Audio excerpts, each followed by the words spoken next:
Olá a todos vocês que nos acompanham aqui no Notícias Comentadas do nosso podcast Mesa de Debates de Tudo Um Pouco.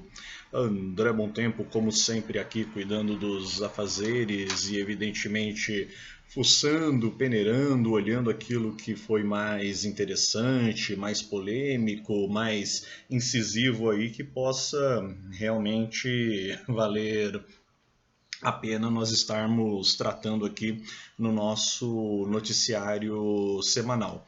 Podcast Mesa de Debates, um canal com pretensões jornalísticas, com pretensões de estar dando voz a minorias, a movimentos sociais, organizações de esquerda, entre outros, mas claro, sempre preocupado com a notícia de uma forma geral e tudo aquilo que desestabiliza a política, a economia, a sociedade no nosso país e, claro, no mundo. Então, tá aí a nossa função que nem sempre ela muito agradável, né, devido a muitas dificuldades, muitas coisas que enfrentamos, mas vamos evidentemente tocar o barco e fazer valer a pena. E o ministro da Educação, hein? Que papelão. Quero começar agora com ele, já antes de tudo, para vocês. Não cabe aqui a gente ficar citando muitos detalhes, né?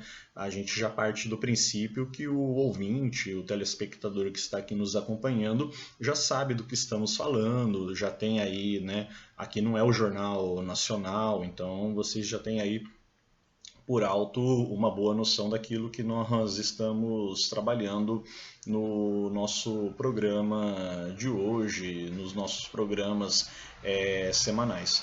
De qualquer forma, vamos aqui à nota do Estadão, algumas questões relativas ao que tem ocorrido que a gente julga interessante, pelo menos, abordarmos, né?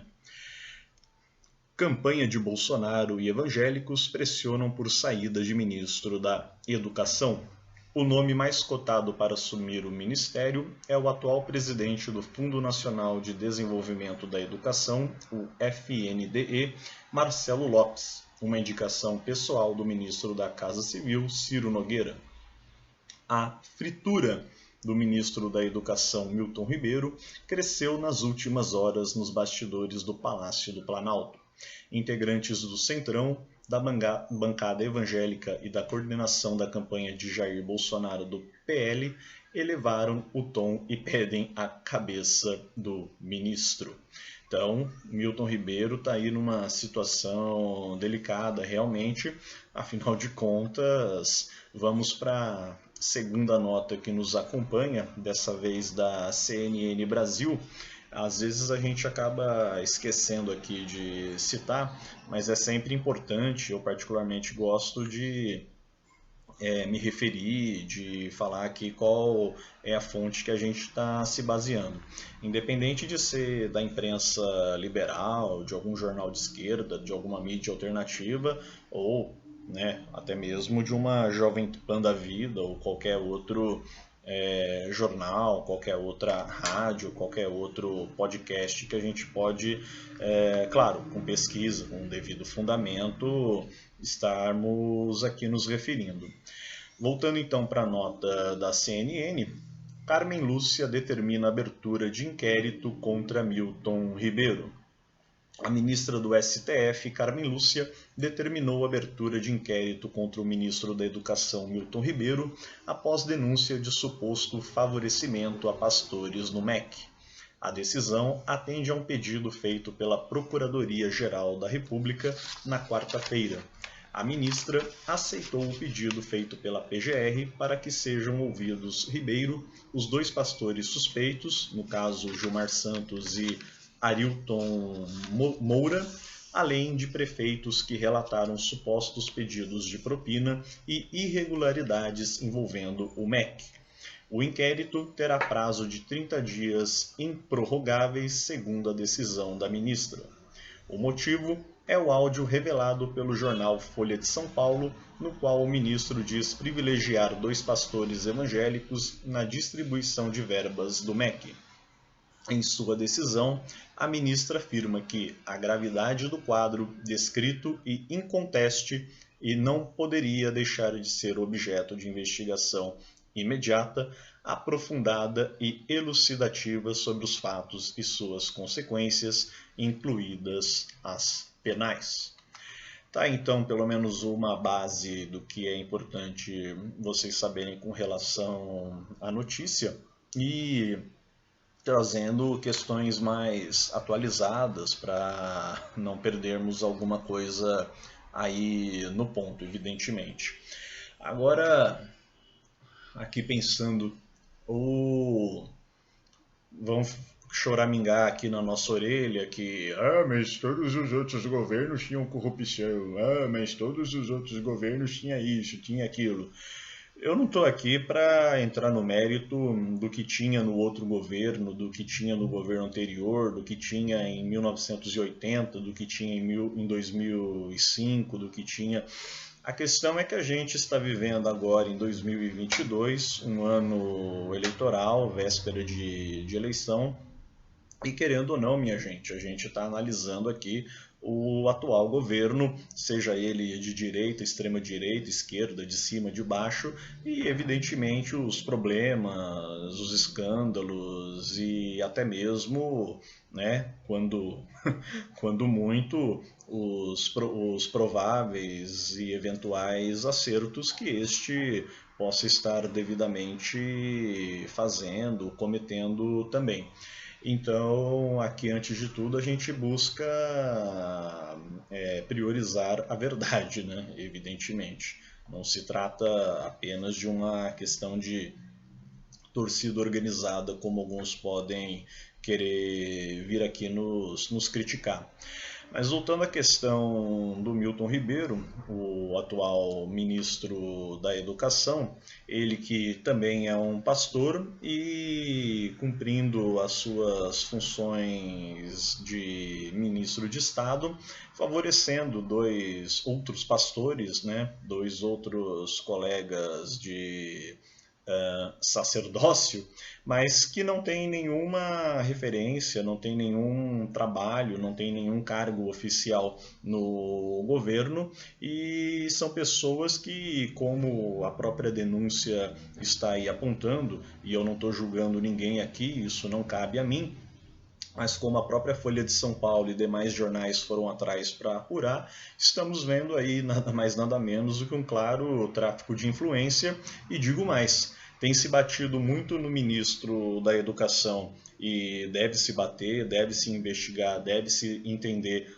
tudo o que está acontecendo com relação ao que foi falado, ver o que procede na denúncia dos prefeitos, no áudio do ministro e também dos 2 pastores envolvidos. Mas vamos lembrar também, e isso é a parte mais grave que eu estou vendo pouca gente comentar a respeito, é que o próprio ministro disse, e isso está no áudio, e isso foi reproduzido pelos jornais na íntegra, que para além de um serviço questionável que o ministro tem feito, um favorecimento que ele tem feito para prefeitos por meio de solicitações, pedidos dos pastores Gilmar Santos e Arilton Moura, a gente não é da cabeça dele que ele está fazendo isso. Não é simplesmente que alguém chegou até o ministro e ele, beleza, tá aqui o dinheiro, não sei o que, tá aqui a barra de ouro, blá blá blá. Gente, o ministro citou o presidente da República, Jair Bolsonaro. Não é que o Bolsonaro está ali, não está sabendo de nada, estão fazendo um negócio ali debaixo do tapete, às escondidas. Ele citou o Bolsonaro. O Bolsonaro está sabendo disso, aliás, o Bolsonaro sabe disso, e o Bolsonaro até tentou colocar panos quentes. Tentou colocar como se não fosse tudo isso, como se não houvesse aí problema nenhum, que não é bem assim, que isso não vai prejudicar a educação, isso não vai atrapalhar em nada. Bom, na nossa humilde observação, isso já está atrapalhando, né? Vide que a gente tem visto cortes, a gente tem visto reestruturas, a gente tem visto problemas na educação, seja ela em nível federal, em nível estadual, municipal. Não é de hoje, óbvio, né? Antes que venham aqui querer tacar pedra, é óbvio que não é de hoje, mas também não se melhorou significativamente no atual período. Pelo contrário, muita crise aí vem perseguindo. E aí você pensa a quantidade de benefícios que poderiam ser aplicados adequadamente na educação, através do MEC, e o que é que se vê? Tráfico de influência e essa verba, ou barras de ouro, inclusive, sendo usadas e vá lá se saber se realmente em projetos de educação nas cidades desses prefeitos, onde supostamente ocorreu essa troca de favores, e vai saber também para o bolso de quem, para a igreja de quem tudo isso acabou ocorrendo. Lembrando que aqui não se trata de religião. A gente está falando da mera politicagem e como existe esse tráfico de influências por parte de determinado grupo religioso, de determinados membros de determinado grupo religioso, que acabam se aproveitando das parcerias e da afinidade político-ideológica com o atual governo. Não podemos de jeito nenhum generalizar e falar que são todos iguais, falar que por ser evangélico apoia o Bolsonaro ou por apoiar o Bolsonaro é evangélico. E repito, não se trata aqui de uma questão de religião. Aliás, tem muitos evangélicos que estão horrorizados com tudo isso que está saindo na imprensa, com tudo isso que eles estão vendo aí nos jornais de maneira geral. E óbvio que tem sempre a turma do passapano, afinal de contas a gente sabe o quanto isso é comum, sejam eles católicos, evangélicos ou qualquer que seja a religião, porque, repito, aqui não se trata de religião, se trata de politicagem, se trata do que a pessoa, de como a pessoa enxerga o Estado, enxerga a máquina pública e como ela pretende se beneficiar dela. O que a gente pode até alegar que, infelizmente, em governos anteriores, ditos até de esquerda ou de centro-esquerda, use aí o termo que você quiser, infelizmente coisas semelhantes também aconteceram. Aconteceram, não adianta, né, querer vir pôr panos quentes, porque aqui no Mesa de Debates a gente não põe panos quentes. Claro que são situações diferentes, são situações que precisam ter cada um a sua devida observação e apuração dos fatos, mas aqui no caso a gente está aí tratando evidentemente de um governo que buscou se dizer diferente, buscou se dizer a salvação do país e que seria contra o status quo e consequentemente livraria o país do câncer chamado corrupção e na verdade apenas está compactuado com ela, assim como infelizmente a nossa política há muito tempo está compactuada com esquemas sórdidos de corrupção. Esse é um caso aí que achamos fundamental citar para o Notícias Comentadas de hoje, mas vou passando para outra questão, deixemos esse assunto aí então para outrora, porque afinal de contas, com certeza até semana que vem muita água ainda vai rolar e estaremos aqui evidentemente abordando esse assunto. E uma verdadeira cena de faroeste caboclo aqui no interior do Brasil varonil. Segundo o jornal Livre, vereador saca arma de fogo e ameaça colega durante sessão na Câmara. O vereador e professor Neriberto Hertal, do PSC, ameaçou o também vereador Edmar Batista, do PDT, com arma de fogo durante uma sessão oficial da Câmara de Querência, na manhã desta segunda-feira. Para quem não sabe, Querência fica a 975 quilômetros do município e capital de Mato Grosso, Cuiabá, Um abraço aí para o Joãozinho falando nisso. Voltando aqui à matéria, Neriberto sacou a arma durante uma discussão sobre projeto de lei que cria o 13º salário e férias para os vereadores. A sessão estava sendo transmitida ao vivo pelo Facebook, mas o arquivo foi retirado do ar. Um trecho do vídeo que circula por redes sociais mostra o vereador Neriberto já alterado, sentado à bancada e dizendo: "O trabalho aqui é feito e organizado. A Vossa Excelência seja homem e assume que recebeu doação." Então ele se levanta, sai do enquadramento da câmera e volta a aparecer segundos depois com a arma já empunhada. A situação foi controlada por policiais militares que acompanhavam a sessão. A presidência da Câmara de Querência ainda não se manifestou sobre o assunto. O projeto de lei que cria o 13º salário e férias para os vereadores foi protocolado no dia 4 deste mês e é de autoria do presidente da Câmara, vereador Telmo Brito, do PDT. Foi feio o negócio aqui. Aí você vê, né? Com esse tipo de ação, com esse tipo de atitude, a população brasileira tá bem.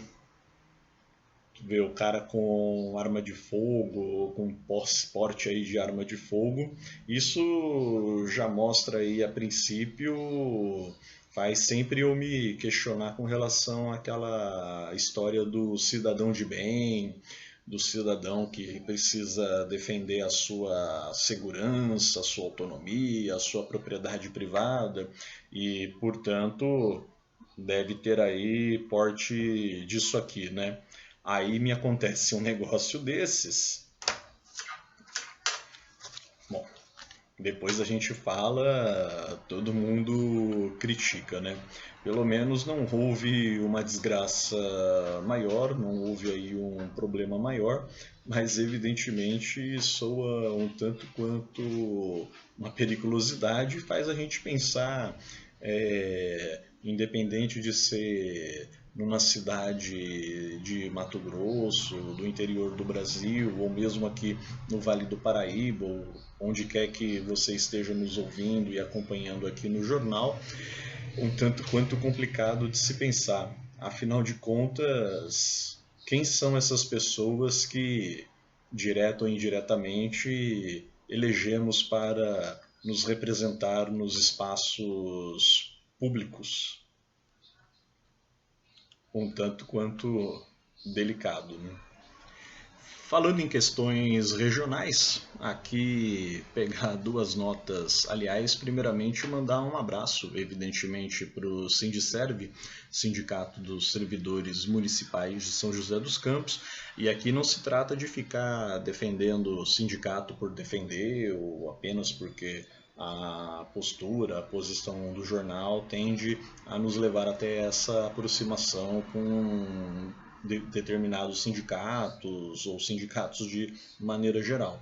Nós temos posições críticas à atuação de muitos sindicatos Brasil afora, não é tudo que nós concordamos com os sindicatos por aí, e é preciso também parar com essa história de que porque é sindicato é comunista, é de esquerda, é isso, é aquilo, e aliás existem muitos sindicatos pelegos e sindicatos que determinada prefeitura, determinado governo, determinado político, mesmo esse sendo de direita, tem lá a sua força, né? Tem lá, sem trocadilhos, tem lá o seu controle e, claro, procura fazer e manter o esquema da forma como lhe convém. O que nós defendemos aqui, evidentemente, independente de questões partidárias, são sindicatos de luta e que verdadeiramente representam, defendam e levem os trabalhadores, impulsionem os trabalhadores às devidas paralisações, manifestações e críticas aos absurdos que nós vemos sendo cometidos nas esferas municipais, estaduais e federais. Claro que, para além da questão pública, evidentemente o enfrentamento a precarização e exploração do trabalho provocado pela questão privada, provocado pelos órgãos privados também, pelas patronais, e tudo isso são questões que a gente precisa também estar levantando e colocando aqui no programa. Então, tá aí a nota do jornal parabenizando o Sindicerv e como eles vêm conseguindo articular tanto a representação com o Ministério Público para denunciar a omissão do prefeito Felício Ramute de São José dos Campos no pagamento dos aportes ao IPSM, o Instituto de Previdência Social do município, né? Aliás, como se diz? É isso mesmo, né? O Instituto de Previdência do Servidor Municipal, desculpa. O Instituto de Previdência do Servidor Municipal, que está com uma dívida aí de mais de 220 milhões e sabe-se lá com os juros, com as correções, o quanto isso vai parar. Então, tá aí um problema em questão. Eu não vou entrar no mérito de quem é a pessoa, de quem deixa de ser a pessoa, mas houve inclusive um pedido de impeachment protocolado na Câmara Municipal de São José dos Campos também essa semana, que foi barrado, né? Alegando questões burocráticas. O presidente Robertinho da Padaria, do Cidadania, arranjou meios aí de fazer com que a votação não ocorresse e simplesmente largasse mão do pedido de impeachment. Os servidores, porém, permanecem na luta, estão fazendo vários atos, manifestações e paralisações que eu acho que são dignas de respeito aqui em São José dos Campos, e claro que em parceria com outros grupos, outros sindicatos, outras instituições parceiras, buscam evidentemente mostrar que existe uma precarização com relação ao trabalho do servidor municipal e os servidores não ficarão simplesmente calados diante disso. Ainda em São José dos Campos, uma nota que, enquanto defensores daquela população local, que geralmente é muito xingada e muito criticada por pessoas que sequer conhecem as pessoas de lá, vamos à nota aqui então da Bandivale desta vez. Justiça nega pedido de remoção de famílias do banhado em São José dos Campos. Segundo nota, o Tribunal de Justiça de São Paulo negou um novo pedido de liminar feito pela Prefeitura de São José dos Campos para retirar as famílias do núcleo habitacional Nova Esperança do banhado. De acordo com a decisão, a impugnação ocorreu pois a proposta de acordo da Prefeitura não teve consenso dos moradores.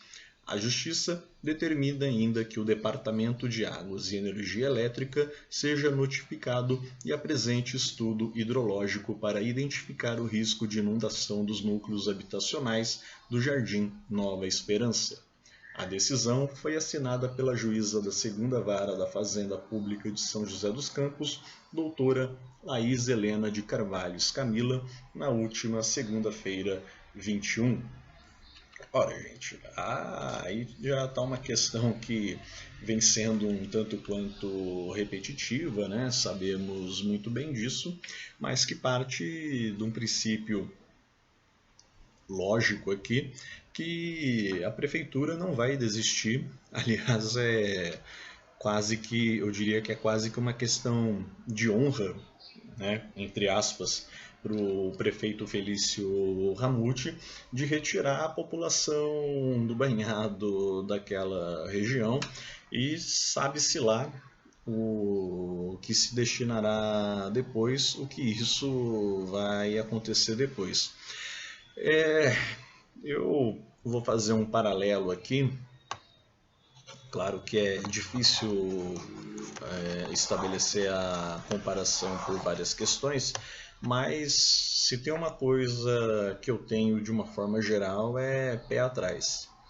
Eu lembro quando, ainda estudante da PUC São Paulo, por volta aí de 2011, 2012, o poder, vamos assim chamar, né, reitoria, Fundação São Paulo, os devidos órgãos dirigentes da universidade, da Pontifícia, falaram que aquele prédio, né, tudo bem, que tivessem lá os seus problemas, os seus defeitos, mas que aquele espaço onde funcionava a faculdade de letras, comunicação, artes, filosofia, etc., seria destruído, seria derrubado e naquele espaço seria evidentemente reaproveitado para fazer uma área com estacionamento, com novos prédios erguidos, levantariam 3 torres lá para serem recompor as faculdades, fora, evidentemente, outras melhorias.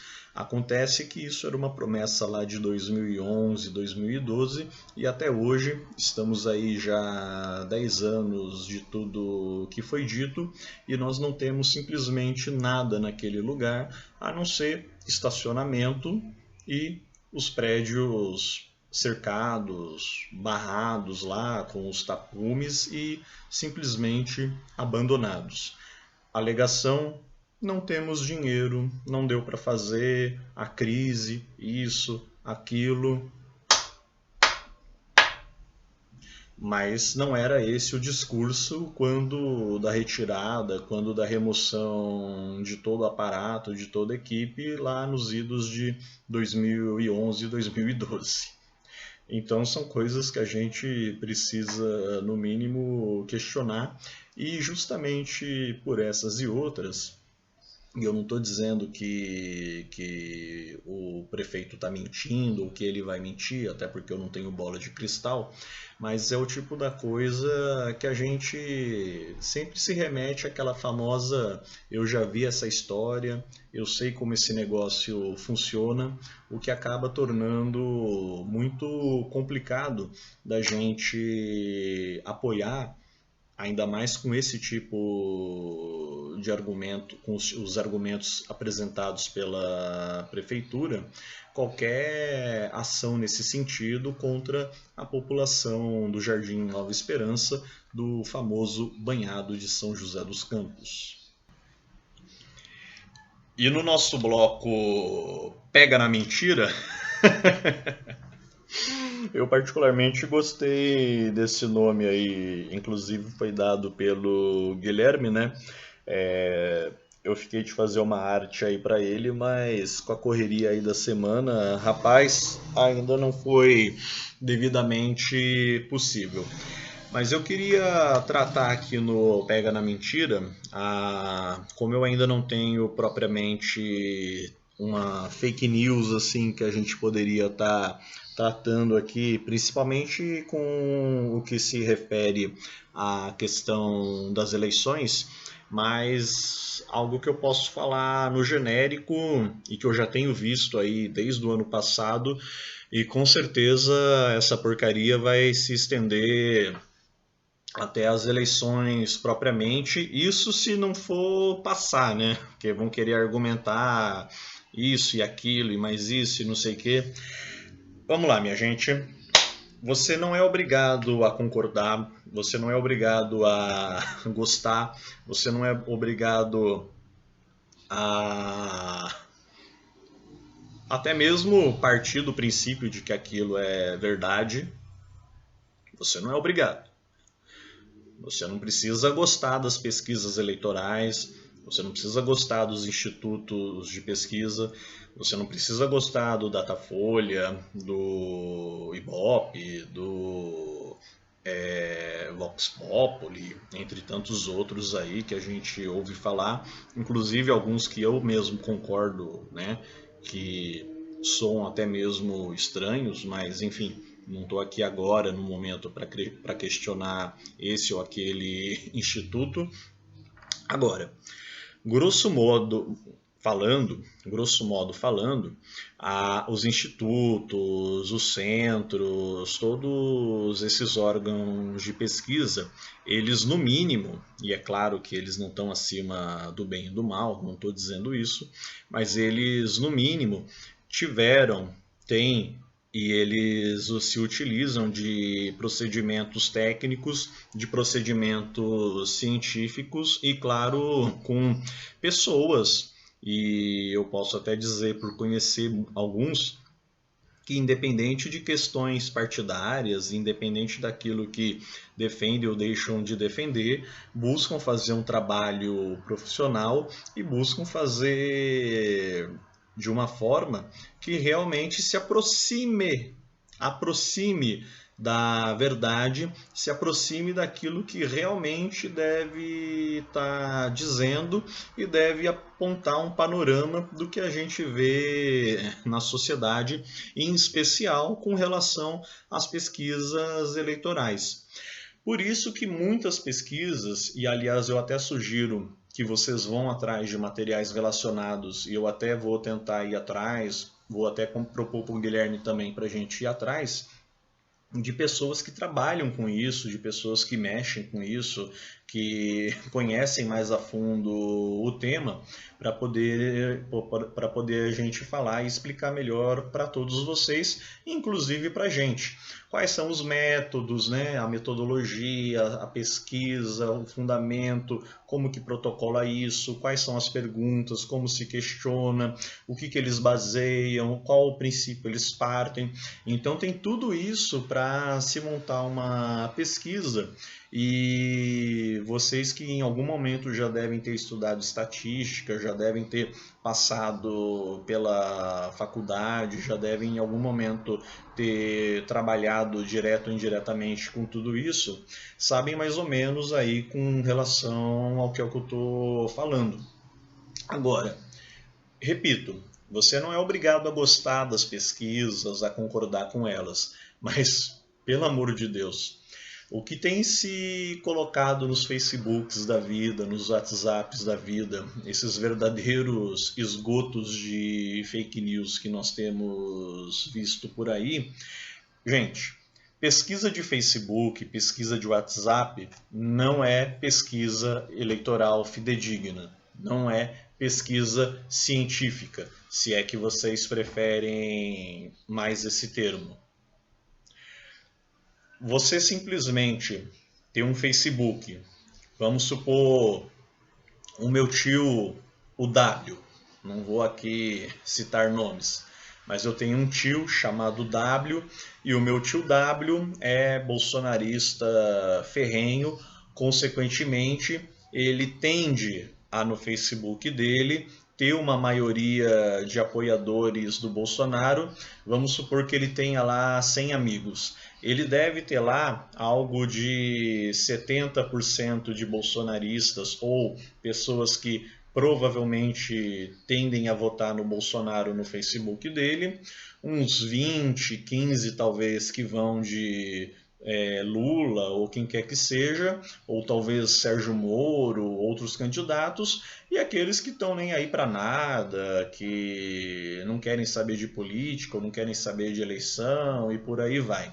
Vamos lá. Evidentemente, com aquele microcosmo, e aquele microcosmo, entre aspas, viciado, chamado Facebook do meu tio W, é evidentemente que uma pesquisa, entre aspas, eleitoral, que ele simplesmente pegue e jogue em quem vocês vão votar para presidente em 2022. Evidentemente, a gente vai ver dentro daquele quadro, dentro daquele microcosmo, daquela esfera, algo em torno de 60%, 70% das pessoas que responderem, das pessoas que lerem, das pessoas que verem, que virem aquela pesquisa, aquela postagem e ainda assim responderem, evidentemente vamos ver algo aí em torno de 60%, 70% de um eleitorado bolsonarista que vai dar vitória no primeiro turno para Jair Messias Bolsonaro.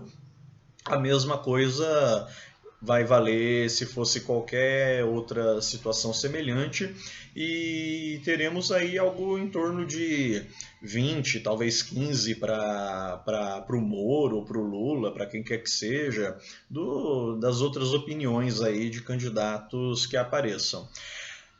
Evidentemente, os caras estão usando aí como forma de favorecer a candidatura e a campanha do Bolsonaro para tentar mostrar que o povo está com o Bolsonaro, que o Brasil quer a reeleição do Bolsonaro, mas é muito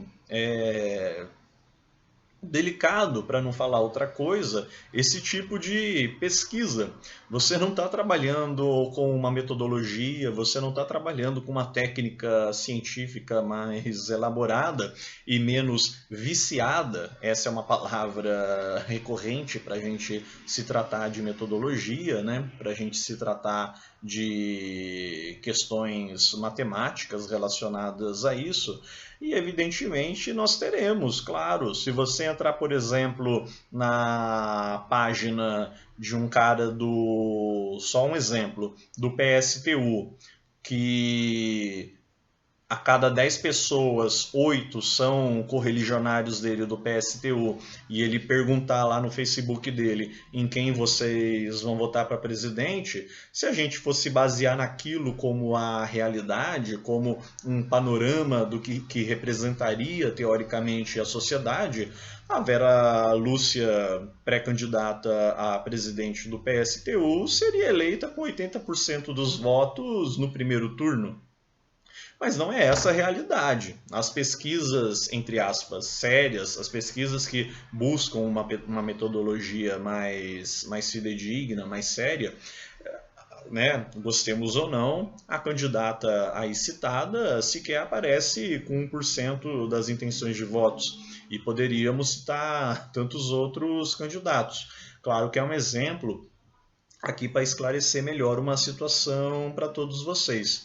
Então, o que eu estou querendo colocar aqui nesse bloco Pega na Mentira, minha gente, é justamente tomem cuidado com as informações, tomem cuidado com essas jogadas e tomem cuidado com os discursos apaixonados. Porque discursos apaixonados, como o próprio nome diz, né, paixão, leva a essas bobagens. Quem aqui nunca se apaixonou e também não cometeu as suas bobagens em nome de uma paixão? Pois é. Então é um pouco isso que eu estou querendo colocar aqui. Cuidado com as pesquisas viciadas, cuidado com essa matemática esquisita, porque vocês vão ver muitas pesquisas, entre aspas, apontando resultados assim, e repito, você não precisa gostar das pesquisas, entre aspas, oficiais que estão sendo apresentadas aí na televisão, mas você tem que, no mínimo, entender algum grau de seriedade no trabalho que está sendo feito por esses institutos e, claro, pelos trabalhadores, pelos funcionários que estão por trás dos computadores e das máquinas, tentando fazer toda a checagem e elaboração do material. Bom, esse é um ponto que eu queria tratar aqui com vocês hoje, né? Então, acho que deu para esclarecer legal. Falaremos disso outras vezes, evidentemente, mas eu me despeço por aqui e me despeço de todos vocês que estiveram conosco acompanhando o nosso podcast Notícias Comentadas de Tudo Um Pouco. Desculpa. O nosso mesa de debates de tudo um pouco, né? O Notícias Comentadas dentro do podcast Mesa de Debates de Tudo Um Pouco. Mas por que não, né? Notícias comentadas de tudo um pouco. Mas enfim, brincadeiras à parte. Muito obrigado a todos. Curtam, se inscrevam, compartilhem, mostrem aí para outras pessoas e façam o canal crescer cada vez mais. Muito obrigado e tchau.